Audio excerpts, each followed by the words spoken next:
Term थी। अब असल में आते हैं इंटेगुमेंट्री सिस्टम, जो बाद में स्किन और इसके टिश्यू की बात करते हैं। तो एक तो स्किन के कुछ फंक्शन है, मैं ये वैसे लिस्ट किए हुए हैं, आप पढ़ लेना। मैं लेकिन अभी आगे जा रहा हूँ, सिर्फ मैं कंसेप्ट की बात करूँ जो बातें समझ लेंगे। इंटेगुमेंट्री सिस्टम, इसमें एक तो यानी विटामिन डी की आपने याद रखें, विटामिन डी की प्रोडक्शन होती है। तो जब हम यानी मैं मिड क्लास में था तो मैं इसी को ऐसे याद मैं कहता था बायोलॉजी की वजह से जो है ना भाई हमें सनलाइट से नुकसान है, केमिस्ट्री की वजह से फ़ायदा है। वो कहते कैसे, मैं कहते कि बायोलॉजी में असल में हमने पढ़ा था मेलानिन, जितनी हम सनलाइट में जाते हैं मेलानिन ज़्यादा होता है, तो हमारे यानी ब्लैकिश कलर ज़्यादा है। और इसी के साथ विटामिन डी लगन धूप की वजह से यानी 11 और तकरीबन 11 से 3 बजे के दरमियान इस टाइम की हीट जो है ना आपकी विटामिन डी प्रोडक्शन में काफ़ी इसका इम्पॉर्टेंट रोल होता है। तो इस वजह यानी विटामिन डी आपकी स्किन के ज़रिए यानी यूवी लाइट जब आप आती हैं स्किन पे, तो इस वजह से हमारे पास ये प्रोड्यूस होती है। फिर आ जाए इसकी लेयर्स की बात। अरे इसकी लेयर्स की बात करें तो इसकी यानी 3 लेयर्स हैं। 3 लेयर असल में इसकी 2 हैं। एक वो इसकी अपनी लेयर नहीं है, एपिडर्मिस, डर्मिस और सबक्यूटेनियस लेयर। ये यानी इंटेगुमेंट्री सिस्टम है। ये ऊपर जो है आपको सबसे ऊपर क्या नजर आ रही है, एपिडर्मिस है, और नीचे ये क्या है, डर्मिस है। ठीक है, इसमें यानी कुछ प्रॉपर्टीज इसके ये आपको इसकी एक तो एपिडर्मिस की ये है कि इसमें ब्लड वेसल नहीं है। अगर आप देखें तो ब्लड वेसल सारे के सारे नीचे हैं, इसमें कोई ब्लड वेसल नहीं है। और ये क्या है, अपर साइड है और एपिथेलियल की होती है, स्ट्रेटिफाइड एपिथेलियल, अब जानते हैं केराटिनाइज होता है।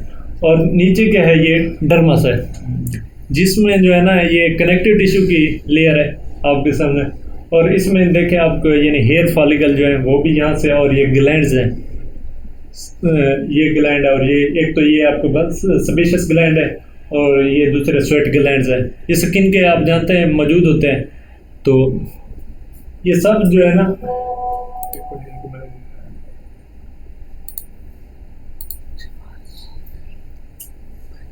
ठीक, ये और फिर ये सबक्यूटेनियस लेयर जो है नीचे, ये इसकी अपनी लेयर नहीं, स्किन की हम 2 कहते हैं, लेकिन ये उसके फैटी एक नीचे लेयर होती है। लेकिन स्किन की बेसिकली एपिडर्मिस और डर्मिस का वर्ड भी स्किन के लिए यूज होता है। डर्माटोलॉजिस्ट इसी हवाले से कहते हैं। तो अभी यानी इसी की कुछ प्रॉपर्टी, एक तो पहले लैक ब्लड वेसल, एपिडर्मिस में कोई ब्लड वेसल है। और ये क्या है, केराटिनाइज होती है, यानी एपिथेलियल की जो केराटिनाइज ये स्ट्रेटिफाइड। और ये केराटिन से थिक यानी थिकेस्ट जो है उस यानी थिक स्किन होता है, एक थिक स्किन, वो जैसे पाम और सोल जिसमें कोई हेयर्स वगैरह नहीं है। ठीक है, आप बाकी बॉडी में देखें तो हेयर्स मौजूद हैं, तो वो थिन स्किन में आते हैं। और मेलानिन प्रोवाइड मेलानिन, और मेलानिन भी इसी यानी इधर ही होता है ताकि यानी यूवी लाइट से आपको प्रोटेक्ट करे। और ये रेस्ट बेसमेंट मेम्ब्रेन के नीचे जो है ना बेसमेंट मेम्ब्रेन होती है, यानी ऊपर एपिडर्मिस, दरमियान में बेसमेंट मेम्ब्रेन, और नीचे क्या डर्मिस आ गई। ठीक है, ये और इसकी क्या स्ट्रेटिफाइड स्क्वेमस एपिथेलियल, ये इसकी ये लेयर, ये एपिडर्मिस की ये प्रॉपर्टीज है। और फिर इसकी कुछ लेयर्स होती हैं, यानी stratum corneum, lucidum, granulosum, stratum spinosum, stratum basale. तो इन लेयर्स को यानी याद करना है, लेकिन याद करने के लिए मुश्किल होता है। तो मैंने एक ट्रिक, ये उसके लिए एक ट्रिक है, come let's get a sunburn. Come C से स्ट्रेटम कॉर्नम, एल से लूसिडियम, जी से ग्रेनुलोसम, ये हो गया। और फिर ये स्ट्रेटम स्पाइनोसम, एस, और बी से स्ट्रेटम बेसिल, ये 5 लेयर्स हैं। तो इन लेयर्स का यानी आपको, और असल ये जो आपके जब स्किन वगैरह यानी इस बेजाइले में जो है ना मेटासिस की यानी पावर होती है, यानी ये दोबारा रीजनरेट जब होते हैं तो इसी लेवल से होती है, रीजनरेशन का प्रोसेस यानी सबसे ज़्यादा। और ये अगर यहाँ देखें तो ये डर्मिस है, यानी आखिर ये स्किन जो है आखिर इसको ब्लड सप्लाई जो हमने कहा नहीं है, इसमें ब्लड वेसल्स नहीं है, तो इनको ब्लड कैसे मिलता है, वो इसके नीचे जो है ना ये जो डर्मिस है, इनको अल्लाह ने अच्छे से हमसाए दिए हुए हैं, जो कनेक्टिव टिश्यू यानी डर्मिस के लिए, जिसमें ब्लड वेसल उनके पास अच्छी खुराक है, वो हमसाइयों से शेयर करते हैं। तो ये ऊपर यानी आपने एपिडर्मिस को देते हैं। तो ये कहाँ से यहाँ इस लेवल पे यानी यहाँ इनके यानी ये देखें ये जो ऐसे जोड़ बने हुए तो इसी लेवल से यानी इनकी कनेक्शन होता है। तो ये ब्लड सप्लाई न्यूट्रिएंट्स उधर जाते हैं, ब्लड तो उधर नहीं जाता ब्लड वेसल, लेकिन न्यूट्रिएंट्स वो उधर पहुंच जाते हैं। ठीक है, ये इसकी 5 लेयर है ये इनको। और ये जो ल्यूसिडियम है ये सिर्फ आपकी थिक स्किन में होगी। तो थिक स्किन कौन सी, यानी पाम और सोल, जिसमें आपके हेयर नहीं है। और फिर इसके जो एपिडर्मिस के सेल हैं वो तकरीबन 4 सेल होते हैं। एक है केराटिनोसाइट जो केराटिन प्रोड्यूस करते हैं, तकरीबन 90% जो है ना एपिडर्मल सेल यही होते हैं। और फिर मेलेनोसाइट जो आपका यूवी लाइट मैंने पहले बताया कि उसमें इन्वॉल्व है और स्किन कलर में। और फिर ये लैंगर है ना, ये सिर्फ डिफेंस मैकेनिज्म, यानी जब इम्यूनिटी इसी लैंगर हेल्थ सेल से मिलती है। और मार्गल सेल के ये आपके सेंसरी जो नर्व एंडिंग है उसी के साथ यानी जुड़े होते हैं, तो इन्हें मार्गल सेल्स कहते हैं। यानी 4 सेल हैं, पहले केराटिन है जो केराटिन प्रोड्यूस करते हैं, और दूसरे मेलेनोसाइट हैं जो मेलानिन प्रोड्यूस करते हैं, और फिर लैंगर है ना जिनका डिफेंस का काम है, और मार्गल सेल उनकी nerve ending sensory nerve ending के साथ उनका रिलेशन है। तो ये आपके यानी वो लेयर्स हैं, उनके यानी कुछ फंक्शन वगैरह लिखे हुए हैं। ये आप वही चीज़ें जो पीछे हम बता चुके हैं तकरीबन। अब यानी एपिडर्मिस का जो कलर है, इसके यानी कलर हमारा 3 यानी वजह से हो सकता है। एक जेनेटिक फैक्टर है, यानी हमारे जो पीछे यानी पेरेंट्स वगैरह से आए तो उसमें हमारे यानी मेलानिन कितना मिला है उस पे डिपेंड करता है, और मेलानिन ग्रेन्यूल्स कितने हैं, और अल्ब्यूमिन लैग मेलानिन अगर उसमें अल्ब्यूमिन कम है तो इस वजह से यानी ये करेक्टर यानी कलर एक तो इस वजह से इफेक्ट होता है। दूसरा फिजियोलॉजिकल, यानी हमारे यानी नॉर्मल ग्रोथ के दौरान है ना, तो इसी दौरान अगर कोई इशू हुआ है तो उस वजह से भी हो सकता है, या फिर ये इन्वायरमेंट की वजह से, सनलाइट, यूवी लाइट, एक्सरे और डार्कनेस मेलानिन, ये यानी हमारे कलर को इफेक्ट करते हैं ये चीज़ें।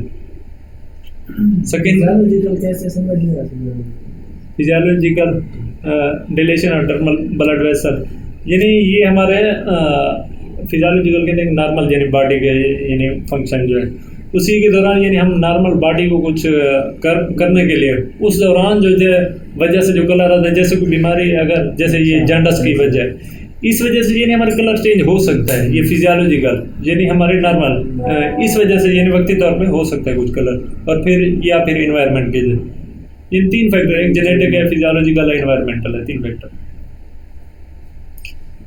फिर सेकंड कलर ये 3 मेलानिन, केराटिन, हेमोग्लोबिन के 3 यानी बेसिकली जो है ना मेलानिन उसका यानी इसमें इंपॉर्टेंट रोल है कलर में, ये ब्राउनिश पिगमेंट। और फिर एपिडर्मिस, अब डर्मिस की बात करें तो डर्मिस क्या है, मैंने कहा इसमें यानी सारे ब्लड वेसल्स हैं, नर्व सप्लाई इसी में है, हेयर फॉलिकल भी इसी में है, ग्लैंड्स भी इसी में है ना। इसकी भी तो 2 लेयर्स होती है, एक ऊपर की यानी पेपिलरी और रेटिकुलर, तो ज़्यादातर जो है ना वो रेटिकुलर होती है 80%, और पेपिलरी थोड़ा सा हिस्सा जो यानी उसी के साथ यानी एपिडर्मिस के साथ जो कनेक्शन बनाता है।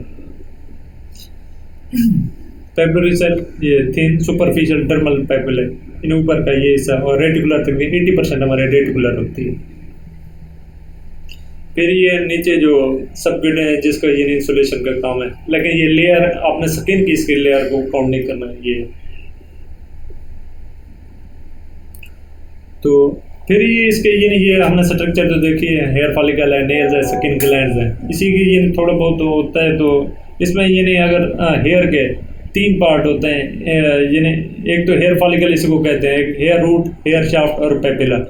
यानी इस ये अगर आगे इसकी डायग्राम, अच्छा तो ये आपकी यानी यहाँ से जहाँ से ये स्टार्ट हो रही है तो ये रूट है, इसी से आगे ये जो निकलता है ना ये हेयर शाफ्ट, और इसके साथ ये पेपिला, ये जो यानी हेयर का सेल है, इसमें ये डायग्राम से ज़्यादा वाज नहीं, लेकिन ये यहीं से यानी इसी पूरे सेल को कहते हैं, ये शाफ्ट ऊपर जा रहा है, ये पूरा लेंथ ही जो है आपको यानी बाल जो आपको नजर है ये शाफ्ट है। असल में इसके ये 3 कंपोनेंट, और इसी के साथ अगर देखें तो ये इसके सेबेशियस ग्लैंड हमेशा जो है ना आपकी सेक्रेशन वो हेयर फॉलिकल में यानी डालते हैं, तो हेयर फॉलिकल के जरिए यानी सेक्रेशन आप फिर इसी यानी हेयर के जरिए, ये क्या एली जो आपको बाल जो आपके एली वगैरह आते हैं महसूस होते हैं, ये इसी सेबेशियस ग्लैंड की वजह से होता है, यानी ये एली सेक्रेशन इसी से यानी आती है। फिर ये नेल के भी यानी 3 पार्ट, सिर्फ आपने इनको ध्यान में रखें। ये यानी एक तो ये लेनुला है जो आपको पीछे से वाइट सा ऐसे कलर नेल पे आपको नज़र आता है, और फिर ये नेल प्लेट है और नेल बेड जहाँ से यानी ये ग्रोथ इसकी होती है। ये sebaceous gland along secrete sebum absent and palm है। सो ये सिर्फ वहाँ क्योंकि सोलर पाम में हेयर नहीं है तो ये सेबेशियस ग्लैंड भी नहीं है। स्वेट ग्लैंड्स ये है स्वेट ग्लैंड। ये एक्सोक्राइन भी होता है, एपोक्राइन भी होते हैं। ये मुख्तलिफ यानी ग्लैंड ये यानी स्वेट रिलीज करते हैं। और बट एक्सटेंड इनटू डर्मिस, यानी एपिडर्मिस से ये निकलते हैं, लेकिन आ कहाँ डर्मिस से आप पहले देख चुके हैं इस चीज़ को।